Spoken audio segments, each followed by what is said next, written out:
शिबुवान मालिकेच्या आजच्या भागामध्ये आपण पाहणार आहोत की आता इथे उर्वशी समोर गिरिजा असते. सगळेच तिथे असतात. गिरिजा उर्वशीला म्हणत असते, मारा आत्ते सासूबाई, तुम्हाला मला जेवढं मारायचं आहे तेवढं मारा. मी तुम्हाला काहीच बोलणार नाही. मी तुमचा सगळा मार खाण्यासाठी तयार आहे. तुम्हाला पाहिजे तेवढं तुम्ही मला मारा. त्यावर उर्वशी म्हणत असते, ए बाई, आत्ता मी तुला मारेल, पण मी तुला मारल्यानंतर परत तू गावभर डिंडोरा पिटशील की आत्ते सासूबाईंनी मला मारलं, माझा त्यांनी छळ केला. ह्या गोष्टी मी काही सहन करणार नाही किंवा काही केल्या ऐकून घेणार नाही. उगाचच पुन्हा एक होतं आणि एक तू बोलशील, असं काही व्हायला नकोय. तेव्हा ती म्हणत असते, नाही आत्ते सासूबाई, मी असं काहीच बोलणार नाही, तुम्ही मारा. तेव्हा उर्वशी आता इकडे गिरिजाच्या सनकन कानाखाली देत असते. आता उर्वशीने गिरिजेच्या एक कानाखाली मारलेली असते. तेव्हा गिरिजा मनातच म्हणत असते, तुमच्या अशा कितीही चापटी किंवा कितीही तुमचा मार खाण्यासाठी मी तयार आहे. रुद्रचं प्रेम मिळवण्यासाठी किंवा रुद्रने माझ्याशी बोलण्यासाठी तुमचा हा मार खायला मी तयार आहे, असं ती बोलू लागते. त्यानंतर पुन्हा उर्वशी आणखी एक चापट तिच्यावर हात उघडते आणि तेव्हा रुद्र तिथे येतो. रुद्र उर्वशीचा हात पकडतो आणि हात पकडल्यानंतर इकडे जे काही प्रभास आहे, त्याचबरोबर वासंती आहे, ह्या दोघांनाही थोडंसं बरं वाटलेलं असतं की शेवटी रुद्र आलाय आणि रुद्रने इथे वाचवलेलं आहे म्हणून. त्याच वेळेला आता रुद्र म्हणत असतो, आत्ता हे सगळं काय आहे? तू अशा पद्धतीने गिरिजावर हात उचलशील याची मला अपेक्षा नव्हती. अगं, तू काय केलंयस हे? अगं, उलट त्यांनी तुझ्यावर हात उचलला म्हणून मी त्यांच्यासोबत आबोला धरलाय. मी त्यांच्यासोबत धडनीट बोलतसुद्धा नाही आणि चक्क तू आज त्यांच्यावर हात उचलतेस, हे मला पटलं नाही हे अजिबातच. आत्ता हे बघ, मी तुझा फार आदर करतो, तुला फार मानतो मी, पण हे असलं काहीतरी करून माझ्या नजरेतून तू उतरू नकोस किंवा माझ्या नजरेतून तू पडू नकोस, असं तो म्हणत असतो. तेव्हा लगेच आता इकडे गिरिजा रुद्रला म्हणत असते, थँक्यू रुद्र, तुम्ही मला माफ केलं. त्याच वेळेला रुद्र म्हणत असतो, एक मिनिट गिरिजा, मी तुम्हाला माफ वगैरे अजिबात केलं नाही आहे. मी तुम्हाला माफ करणारा कोण आहे हे बघा. सगळ्यात महत्त्वाचं म्हणजे मी अजूनसुद्धा तुमच्यावर नाराजच आहे, कारण मला तुम्ही जी काही गोष्ट केलेली आहे ती तेव्हासुद्धा पटली नव्हती आणि आजसुद्धा इथे पटलेलीच नाही आहे. त्यामुळे मी तुम्हाला माफ अजिबातच केलेलं नाही आहे. त्यावर रुद्र आता तिथून रागानेच निघून जात असतो. हे सगळं काही बोलल्यानंतर गिरिजाला फार मोठा धक्का बसतो की इथे रुद्रने गिरिजाची बाजू घेऊन उर्वशीसोबत वाद तर घातला, पण शेवटी काय झालं की इकडे रुद्र माझ्या बाजूने बोललाच नाही. तेव्हा उर्वशी मनातच म्हणत असते, ही तर गोगलगाय आहे. खरंच ना, गोगलगाईसारखी मी ते पायातच हे करते, पोटातच पाय घालते. तेव्हा नागेश्वर मनातच म्हणत असतो, ह्या पोरीने तर एका झटक्यातच सगळा काही गेम पलटवून टाकला ना, असं सुद्धा आता इकडे तो बोलत असतो. आता ह्या सर्व काही गोष्टी इथे बोलल्यानंतर आपण पाहतो की इकडे सगळ्यात महत्त्वाची गोष्ट म्हणजे आता गिरिजा रडायला लागलेली असते आणि तेव्हा ह्या लोकांना फार आनंदसुद्धा इथे आता झालेला असतो. तर आता आपण पाहतो गिरिजा म्हणत असते, नाही रुद्र, तुम्ही मला कितीही दूर ढकललं तरी मी तुमच्यावर प्रेम करून बसली आहे. त्यामुळे काही जरी झालं ना तरीसुद्धा इकडे तुम्हाला मनवण्यासाठी आणि तुम्ही माझ्याशी बोलण्यासाठी मी काहीही करायला तयार आहे. आता मला असं काहीतरी करावं लागेल, इथे सर्वांसमोर मला रुद्रशी बोलता येणार नाही, मला एकट्यालाच रुद्रशी बोलावं लागेल, असा ती विचार करते आणि त्यानंतर तिच्या खोलीमध्ये जाते. आता रुद्र त्याच्या कामामध्ये असतो. जेव्हा रुद्र काम करत असतो तेव्हा बेभान होऊन काम करतो. त्याच वेळेला गिरिजाला एक खूप मोठा भन्नाट असा प्लॅन सुचतो आणि गिरिजाला भन्नाट असा प्लॅन सुचल्यानंतर ती ताबडतोब आता इकडे खोलीमध्ये येते आणि खोलीमध्ये आल्यानंतर लगेचच आता इकडे ती एक चिठ्ठी लिहिते आणि रुद्रच्या खोलीमध्ये येऊन ती चिठ्ठी रुद्रच्या जवळ ठेवण्याचा प्रयत्न करत असते. आता देवाकडे प्रार्थना करते की फक्त ही चिठ्ठी जी आहे ना ती फक्त रुद्रने वाचू देत. एकदा का रुद्रने ही चिठ्ठी वाचली ना तर मग सगळं काही व्यवस्थित होईल आणि सगळ्या गोष्टी मला इथे त्यांना बोलूनच सांगता येतील. एकट्यापणात मला त्यांच्याशी बोलायचं आहे, सांगायचं आहे, असं सुद्धा आता इकडे ती बोलू लागते. तेव्हा आपण पाहतो की इकडे सगळ्यात महत्त्वाची गोष्ट म्हणजे की आता गिरिजाने ती चिठ्ठी तिथेपर्यंत आणली आणि ती चिठ्ठी तिथंपर्यंत आणल्यानंतर आता ती चिठ्ठी तिथं ठेवणं आणि त्याचबरोबर इकडे सगळ्यात महत्त्वाचं म्हणजे काही जरी झालं ना तरीसुद्धा रुद्रने ती चिठ्ठी वाचणं हे सगळ्यात महत्त्वाचं असतं असा गिरिजा विचार करते आणि तिथे असलेल्या फाईल्समध्ये ती चिठ्ठी ती आता ठेवून देते. तिथे असलेल्या फाईल्समध्ये ती चिठ्ठी ठेवून दिल्यानंतर आता गिरिजा तिथून निघून जाते. इकडे आता रुद्रचं कंटिन्यू फोनवर बोलणं आणि ते सगळं काही काम इथे सुरू असतं. आता रुद्र कामाच्या ह्या व्यापामध्ये ती चिठ्ठी काही पाहत नाही. आता 1 फोन 2 फोन होतात आणि त्यानंतर तो कंटिन्यू काम करत असतो. आता ती चिठ्ठी आहे त्या ठिकाणी त्याच फाईलमध्ये तशीच राहते. आहे त्या ठिकाणी ती चिठ्ठी त्या फाईलमध्ये तशीच राहिल्यानंतर तिथे दुसऱ्या बाजूला नागेश्वर आणि उर्वशी हे दोघेही जण बोलत असतात. हे दोघेही जण बोलत असताना आता आपण पाहतो की आता नागेश्वर म्हणत असतात, हे बघा दीदीसाहेब, मी काय म्हणतोय तो एकदा व्यवस्थित विचार करा. तेव्हा ती म्हणत असते, आता काय करायचं आहे आणखी. तेव्हा ते म्हणत असतात, हे बघा काही जरी झालं ना तरी आता प्रभासकडून त्या सगळ्या गोष्टी इथे काढून घ्यायच्या आहेत. तुम्ही बघितलं ना इकडे आता जे काही गुरुजींनी सांगितल्यामुळे सगळं काही व्यवस्थित होतंय. आम्ही गिरिजाला आपली सून मनापासून स्वीकारलं. आम्ही गिरिजाला मनापासून सून स्वीकारलं की लगेचच इकडे चांगल्या गोष्टी व्हायला सुरुवात झाली. तेव्हा उर्वशी म्हणत असते, म्हणजे मला एक गोष्ट सांगा की माझं यामध्ये काहीच श्रेय नाही आहे का. तेव्हा नागेश्वर म्हणत असतो, अहो दीदीसाहेब, आम्ही असं म्हटलो का की तुमचं काहीच श्रेय नाही आहे म्हणून. तुमचंच सगळं श्रेय आहे ना. आम्ही असं मुळात बोललेलोच नाही आहेत ना. तुम्हाला असं का वाटतंय. त्याच वेळेला आता इकडे जी काही उर्वशी आहे ती म्हणत असते, हो ते तर आहेच ना. त्या सगळ्या गोष्टी इथे आपण बोलतच आहोत, करतच आहोत. पण हे बघा तुम्हाला एक गोष्ट सांगू का, त्या प्रभासकडून तुम्ही सत्य काढून घ्या. आम्ही त्या देवकीकडून कसं तिचं तोंड उघडून घ्यायचं आहे ना त्या गोष्टीचा इथे आम्ही विचार करतो. असं सुद्धा आता इकडे ती बोलत असते. ह्या सर्व गोष्टींचा विचार केल्यानंतर लगेच आता आपण पाहतो की उर्वशी म्हणत असते, पण मी अजूनसुद्धा ती गोष्ट विसरलेली नाही आहे. त्या प्रभासने माझ्या कानाखाली मारली आहे. मी त्याला तर धडा शिकवणारच. तेव्हा नागेश्वर म्हणत असतो, प्रभासने तुमच्या कानाखाली मारली ना, तो वचपा तो राग तर तुम्ही नंतर काढाच, पण आत्ता आपल्याला काय करायचं आहे ना त्या गोष्टी इथे नीट विचार करा. दुसऱ्या बाजूला आता गिरिजा ती चिठ्ठी ठेवून स्वतःच्या खोलीमध्ये आलेली असते आणि विचार करत असते, काय झालं असेल. रुद्रने ती चिठ्ठी वाचली असेल का. काहीच कळायला मार्ग नाही आहे. पण कळेल कसं की रुद्रने ती चिठ्ठी वाचली आणि रुद्र मला त्या टेकडीवर भेटायला येतील. पण जर ते भेटायलाच नाही आले तर मग काय होणार आहे. काय करावं मला काहीच कळत नाही. असा गिरिजा विचार करत असते आणि खोलीमध्येच फेऱ्या मारत असते. आता खोलीमध्ये फेऱ्या मारत असताना इकडे दुसऱ्या बाजूला ती चिठ्ठी जी आहे ती तशीच त्याच ठिकाणी असते. आणि इकडे आता वासंती गिरिजाला विचारते, अगं गिरिजा. तेव्हा वासंतीला गिरिजा म्हणत असते, आईस तुम्ही आलात बरं झालं. तेव्हा ती म्हणते, का गं काय झालेलं आहे. अहो आई, मी ना रुद्रसाठी एक चिठ्ठी ठेवली आहे त्यांच्या फाईलजवळ आणि त्यांना मी आपल्या मंदिराच्या मागची जी काही टेकडी आहे ना त्या ठिकाणी भेटायला बोलवलं आहे. मला त्यांना सगळं सांगायचं आहे, माफी मागायची. मला ह्या घरामध्ये त्यांच्याशी नाही बोलता येणार म्हणून मी हे सगळं काही केलं आहे. पण ती चिठ्ठी वाचतील ना आणि त्यांनी चिठ्ठी वाचली का नाही हे मला कसं कळेल. तेव्हा वासंती म्हणत असते, हे बघ काळजी करू नकोस. मी माझ्या परीने प्रयत्न करून बघते. मी एकदा प्रयत्न करते, रुद्रने ती चिठ्ठी वाचली का, काय केलं का आणि त्यानंतर तुला सांगते. तेव्हा गिरिजा म्हणत असते, आई पण ते माझ्याशी बोलतील ना, ते मला माफ करतील ना आणि ते टेकडीवरती येतील ना. तेव्हा वासंती म्हणत असते, तू काळजी करू नकोस. रुद्र एवढा वाईट नाही आहे. हे बघ तू तिला तिथे बोलवलं आहेस म्हटल्यावर तुला असं एकटंच तो टेकडीवरती सोडणार नाही. तो तुला भेटण्यासाठी तिथे नक्कीच येईल आणि तो आल्यानंतर मग बाकीचं सगळं काही आपण बघूया. तू काळजी करू नकोस. असं सुद्धा आता इकडे ती बोलत असते.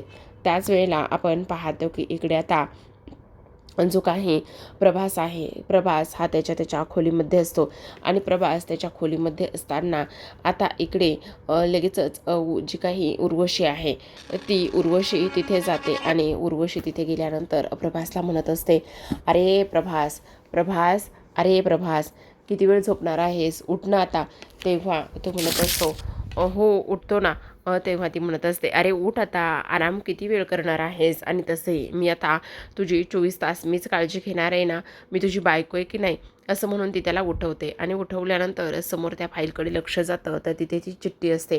ती पटकन ती चिठ्ठी घेते आणि म्हणत विचार करत असते ही चिठ्ठी बहुतेक गिरीजाचीच असेल असं म्हणून पटकन ती चिठ्ठी हातामध्ये घेते. हातामध्ये चिठ्ठी उचलून घेते. तेवढ्यात रुद्र तिथे येतो. रुद्र विचारत असतो काय गत्या काय पाहिजे. तेव्हा इथे उर्वशी म्हणत असते नाही नाही काही पाहिजे नाही आहे, मी प्रभाची काळजी करायला आणि देखरेख करायला आले होते, बस बाकी काहीच नाही. नक्की ना? अरे बघ ना ह्या फाईल अशाच होत्या म्हणून मी बघायला गेले, बाकी काही नाही आहे. तेव्हा लगेच आता रुद्र म्हणत असतो तू नको काळजी करूस. आता लगेच उर्वशी ती चिठ्ठी स्वतःच्या हातामध्ये बंद करते आणि तिथून बाहेर पडत असते. तिथून बाहेर पडल्यानंतर पुन्हा रुद्र त्याचं काम करायला तिथे बसलेला असतो. त्याचं काम करायला तिथे बसल्यानंतर तो त्या फाईल्स घेतो. तर उर्वशीने ती चिठ्ठी हातामध्येच गुपचूप लपवून तिथून ती घेऊन गेलेली असते. आता तिथून बाजूला चिठ्ठी घेऊन जाते आणि त्यावर ती म्हणत असते बहुतेक ही ना गिरिजाची चिठ्ठी असेल, काय आहे ह्या चिठ्ठीमध्ये बघायला हवं असं म्हणून ती चिठ्ठी वाचते. त्या चिठ्ठीमध्ये असं लिहिलेलं असतं की रुद्र मला तुमच्याशी बोलायचं आहे, एकांतात बोलायचे, त्यामुळे तुम्ही देवी आईच्या मंदिरामागे जी उंच टेकडी आहे तिथं भेटायला या प्लीज गिरिजा. असं लिहिल्यानंतर आता उर्वशी म्हणत असते ही ना रुद्रचा पाठपिच्छा आणि पाठलाग अजिबात सोडणार नाही. एक नंबरची गोचडासारखी चिटकून बसलेली आहे, काय करावं ना तेच कळत नाही असं आता इकडे ती बोलते. ह्या सगळ्या काही गोष्टी बोलल्यानंतर आता उर्वशी विचार करते नाही हा गेम जो आहे ना तो उलटा पाडला पाहिजे.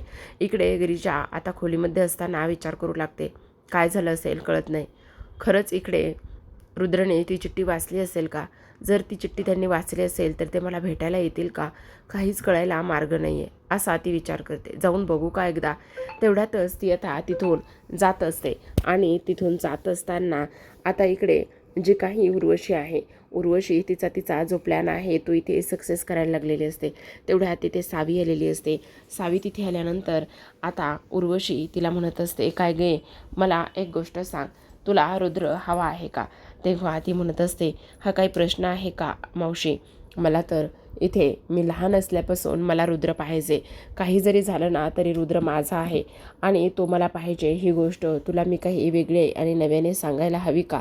तेव्हा लगेच आता ती म्हणत असते मग ठीक आहे मी सांगते ना, त्या 2 गोष्टी तू करायच्या आहेत. काय करायचं आहे? हे बघ ही चिठ्ठी गिरिजाने रुद्रसाठी लिहिली होती. काय सांगते? हो त्यानं तिला टेकडीवर भेटायला बोलवलं आहे, पण आता टेकडीवर सेम अशी चिठ्ठी मी प्रभाससाठी लिहिणार आहे गिरिजेच्या नावाने. मग तुला एक काम करायचं आहे, म्हणजे तुला 2 गोष्टी करायच्यात. गिरिजा तिथे टेकडीवर उशिरा पोहोचेल हे बघायचे आणि मी इथेच ह्याच घरामध्ये आहे असं सर्वांना भासवायचे. तेव्हा ती म्हणत असते पण ते कसं शक्य आहे? तेव्हा ती म्हणत असते एवढंसुद्धा जमणार नाही आहे का तुला? तुला एकच काम करायचं आहे की मी ह्याच घरामध्ये आहे, मी कुठेच गेले नाही हे सगळ्यांना भासवायचे. पण त्याने काय होणार आहे?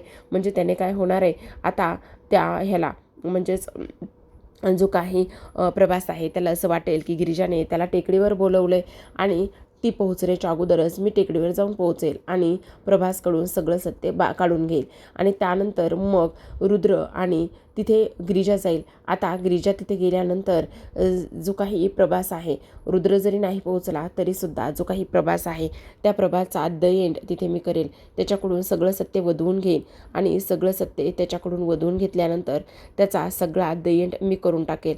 काय सांगतेस काय मावशी? हो. आणि मग तिथे थोड्या वेळाने गिरिजा येईल, मग मी गायब होईल आणि सगळा आरोप इथे गिरिजावर येईल. गिरिजाने प्रभासला मारलं, तिथे तिनं त्याला टेकडीवर बोलवलं आणि मारून टाकलं. ही गोष्ट नक्की सगळी काही क्लिअर सिद्ध होईल. फक्त तुला त्या 2 गोष्टी करायच्या आहे, समजलं? असं म्हटल्यानंतर आता सावी म्हणत असते हो मावशी, तू म्हणशील ना त्याच पद्धतीने मी हे सगळं काही करायला तयार आहे. असं म्हटल्यानंतर आता आपण पाहतो की इकडे लगेचच जी काही गिरिजा आहे ती गिरिजा प्रभासच्या खोलीमध्ये येते आणि पाहते तर काय तिथे चिठ्ठी नसते आणि चिठ्ठी नसल्या कारणाने ती आता विचार करते बहुतेक इथे चिठ्ठी नाही आहे, म्हणजे रुद्रने ती चिठ्ठी बरोबर वाचलेली असावी. म्हणजे आता जे काही रुद्र आहेत ते मला भेटायला नक्कीच येतील का? आणि येतील तर मग मी आता सर्व गोष्टी त्यांना सांगेल. असं म्हणून ती बाहेर निघते. बाहेर निघाल्यानंतर उर्वशी तिला दिसते. आता उर्वशी दिसल्यानंतर लगेचच ती तिला म्हणत असते काय गं काय चाललेलं आहे? तेव्हा ती म्हणते, नाही काही नाही. काही नाही म्हणजे इथे कशाला आली होतीस मग? तेव्हा ती म्हणत असते, काही नाही, प्रभास काकांकडे आले होते. प्रभास काकांची तब्येत वगैरे बरी का नाही हे सगळं काही विचारायला मी आले होते. बस चालले मी, असं विचारून ती लगेचच तिथून निघायला लागते. आता निघाल्यानंतर इकडे जी काही उर्वशी आहे ती प्रभासकडे पाहतच असते. तेव्हा गिरिजा आता आवरायला निघत असते. तर दुसऱ्या बाजूला जो आपला रुद्र आहे, रुद्र आता नागेश्वरकडे गेलेला असतो आणि नागेश्वरकडे गेल्यानंतर तो आता नागेश्वरला म्हणत असतो, हे बघा आबासाहेब, आज एक मीटिंग आहे आणि ही मीटिंग खूप जास्त महत्त्वाची आहे. तेव्हा तो म्हणत असतो, हो चिरंजीव, आम्हाला कळतंय, तुम्ही ही मीटिंग नक्कीच इकडे सक्सेस कराल, तुम्ही अजिबात काळजी करू नका, असं सुद्धा आता इकडे तो बोलत असतो. आणि ह्या सगळ्या काही गोष्टी इथे बोलल्यानंतर लगेचच आता इकडे जो काही रुद्र आहे तो म्हणत असतो, पण ही जी काही मीटिंग आहे ना ती 4 वाजता मंदिराच्या पाठीमागे आहे, असं म्हटल्यानंतर तिथे लगेच वासंती आलेली असते. वासंती तिथे आल्यानंतर ती विचारत असते, काय झालं रुद्र, तू कुठे निघाला आहेस का? तेव्हा रुद्र म्हणत असतो, हो आईसाहेब, आज माझी खूप महत्त्वाची मीटिंग आहे मंदिराच्या पाठीमागे 4 वाजता, मी तिकडेच निघालो आहे. तेव्हा वासंती म्हणते, म्हणजे बहुतेक सरळ सरळ न सांगता हा ह्या पद्धतीने इथे सांगतोय आणि गिरिजाला भेटायला जातोय, असं इकडे ती बोलते. बरं झालं, ठीक आहे, चालेल ना, असं सुद्धा आता इकडे ती बोलते. आता ह्या सर्व गोष्टी बोलल्यानंतर लगेचच आता वासंती तिथून निघालेली असते. वासंती तिथून निघाल्यानंतर आता इकडे नागेश्वर म्हणत असतो, काय मग मालकीनबाई, तुम्ही कुठे निघाला आहात? असं म्हटल्यानंतर ती आता तिथेच थांबते. आता इकडे जो काही प्रभास आहे तो उठून बसतो आणि प्रभास उठून बसल्यानंतर तो म्हणत असतो, नाही, काही जरी झालं ना तरीसुद्धा मला त्या इथे उर्वशीच्या अगोदर कोणाला तरी हे सत्य सांगावंच लागणार आहे. तेव्हा तो आजूबाजूला पाहतो तर रुद्रचा मोबाईल त्याच्याच खोलीमध्ये विसरलेला असतो. रुद्रचा मोबाईल त्याच्या खोलीमध्ये विसरल्यानंतर आता तो मोबाईल हातामध्ये घेतो आणि तो मोबाईल हातामध्ये घेतल्यानंतर आता इकडे तो लगेचच एक व्हिडिओ बनवतो आणि त्या व्हिडिओमध्ये त्याने असं म्हटलेलं असतं, रुद्र आणि गिरिजा, मला तुम्हाला एक गोष्ट सांगायची आहे आणि ती गोष्ट म्हणजे ही आहे की हे बघ, इथे तुझ्या बापाने अंगद महाजन आणि देवकी महाजन ह्या दोघांचा खून केला आहे. त्या दोघांनाही म्हणजे अंगद महाजनला इथे जिवंत माझ्या नजरेसमोर त्यांनी जाळलेलं आहे आणि ही जी काही प्रॉपर्टी आहे ना ती सर्व प्रॉपर्टी इथे देवकी महाजन आणि अंगद महाजनची आहे. पण इथे तुला एक गोष्ट सांगू का, त्याची जी काही उडगी आहे ती उडगी इथे वाचलेली आहे, असं सुद्धा इकडे आता तो बोलत असतो. आणि तुला एक गोष्ट सांगू का, इकडे ही ती जी काही देवकी आणि त्याचबरोबर ती उडगी ह्या आता वेगवेगळ्या झालेल्या आहेत पण तुला एक गोष्ट सांगू का, इथे सगळ्यात महत्त्वाची म्हणजे की तुझी बायको म्हणजेच गिरिजा हीच आता इकडे त्या अंगद महाजन आणि देवकी महाजनची पोरगी असते आणि ह्या खऱ्या प्रॉपर्टीची वारस असते, असं सुद्धा आता इकडे तो बोलतो. आता हे सगळं काही बोलल्यानंतर तिथे आता गिरिजा आलेली असते. गिरिजा ह्या सगळ्या गोष्टी ऐकते आणि गिरिजाने ह्या सर्व काही गोष्टी ऐकल्यानंतर आता गिरिजाला फार मोठा धक्का बसतो की हे सगळं काय आहे म्हणून, म्हणजे मी कोण आहे आणि प्रभास काकांनी हे सगळं काही काय बोललं आहे, असा विचार आता गिरिजा करू लागते. तर आता प्रेक्षकांनो, आजच्या भागामध्ये एवढंच. उद्याचा भाग फार इंटरेस्टिंग असणार आहे, कारण उद्याच्या भागामध्ये आपल्याला असं पाहायला मिळतं आहे की आता इथे प्रभास त्या टेकडीवरती जाऊन पोहोचलेला असतो. त्याला असं वाटत असतं की गिरिजाने त्याला तिथे बोलवले. तेव्हा तो विचार करतो, काय ह्या उडगीनं पण एवढ्या उंच टेकडीवर का बरं बोलवलं असेल, काय झालं असेल आणि तिला मला काय विचारायचं असेल, काय सांगायचं असेल, असं इकडे आता तो विचार करतो आणि बोलू लागतो. तेवढ्यातच आता समोरून झाडावरून एक व्यक्ती येताना दिसते आणि तो पाहतो तर काय, ती व्यक्ती दुसरी तिसरी कोणी नाही तर ती उर्वशी असते. आणि उर्वशीला पाहिल्यानंतर इथे आता त्याला फार मोठा धक्का बसतो की उर्वशी इथे कशी म्हणून. आणि त्याच वेळेला इकडे आता उर्वशी आहे ती प्रभास समोर जाते आणि प्रभास समोर गेल्यानंतर आता तो म्हणत असतो, तू इथे काय करतेस? तेव्हा ती म्हणत असते, बाद झालं प्रभास हा खेळ खेळण्याचा, आता मला ते सगळं सत्य सांगणार आहेस, नाहीतर इथेच तुझा जीव घेईन. तेव्हा प्रभास हसायला लागतो. आता जसा जसा प्रभास हसतो तसं तसा इकडे उर्वशीला चिड यायला लागते.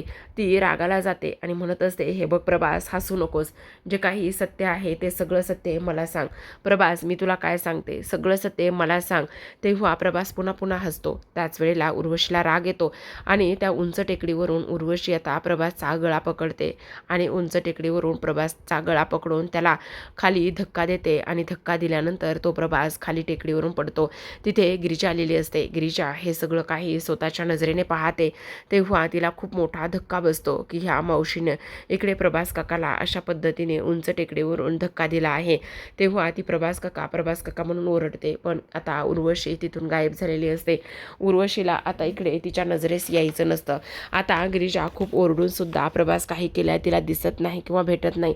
त्यामुळे ती आता धावतच घरी जाते. घरी गेल्यानंतर रुद्र रुद्र आई आई असं म्हणून आवाज देत असते. तेव्हा सगळेजण इथे बाहेर येतात आणि विचारतात की काय झाले. तेव्हा गिरिजा आता म्हणत असते, इथे प्रभास काकांना त्या उंच टेकडीवरून इथे उर्वशी आत्याने धक्का दिलाय. प्रभास काकांना धक्का दिलाय. प्रभास काका त्या उंच टेकडीवरून खाली पडलेले आहेत असं गिरिजा येऊन सर्वांसमोर सांगते. तेव्हा रुद्रला फार मोठा धक्का बसलेला असतो. तर हा आता इथे उर्वशी आणि नागेश्वरचा काही प्लॅन असेल का खरंच आता प्रभास त्या टेकडीवरून खाली पडला असेल. पाहूयात उद्याच्या भागामध्ये. तोपर्यंत पाहत रहा नशीबवान.